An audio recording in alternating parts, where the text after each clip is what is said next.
Well, it's a 3-month Fox investigation that now has the San Antonio Police Officers Association asking questions. An alleged oversight by the police department to buy needed equipment for some officers made us look into funds that the department seizes from criminals, money that, by law, should be used to help officers on the street.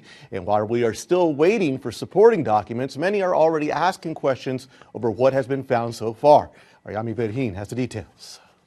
It's a change that's been expected. The San Antonio Police Department changed guns from the Glock to the Smith & Wesson, but one detail seems to have been overlooked. They didn't take it into account, and only till after they were in the middle of it did they realize, hey, well, wait a minute, what are we going to do about the guys that have all the special gear?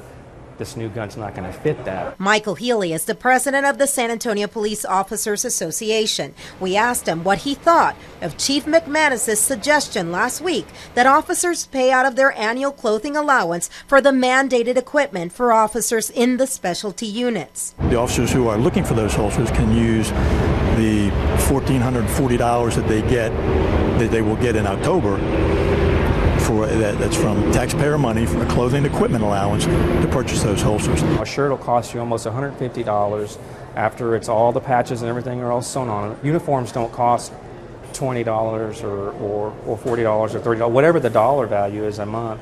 You know, you can't even buy socks and underwear now for that price. According to memos between the command staff that Fox San Antonio obtained, each officer would need to pay about $260 each for the needed equipment. Helle says Chief McManus has told him that officers who need the special equipment will have to wait until October, when the new fiscal year begins. But why wait when the police department has millions of dollars in money seized from criminals every year? They call it asset seizures. And why when the state says the top priority is to buy equipment and training to fight crime? There is money in those accounts. The money that's in those accounts is budgeted by the fiscal year. Should we be looking at where the priorities are, when this money is being spent by the police department? I think that now more so, now since you've heard your story, we have been in communications with the chief's office to kind of look at what the priority was in relation to, and we're still in that process. Fox San Antonio has been asking for 3 months for receipts that show where the money has been spent. That has been difficult. It took the department 2 months to provide us with this ledger. If you look close, more than half of the expenses are missing descriptions and the businesses that got paid. Others have limited information. One is Ellis Applications, LLC, which SAPD paid $22,800 to in 2010.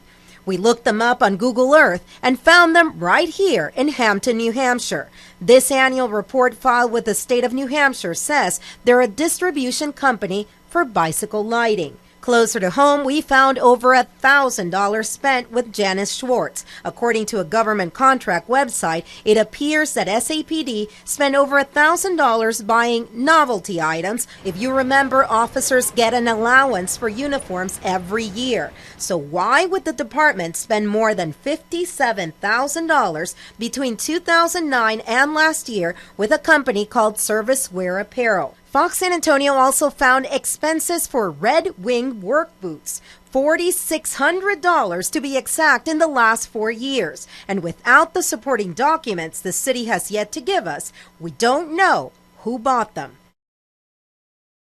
Now, among the expenses, we also found thousands of dollars in monthly car rental fees for 4 years. Those totaled over $200,000. Again, we are still waiting for a cost estimate for the receipts from the city so we can see exactly all of these millions of dollars, where they're exactly going.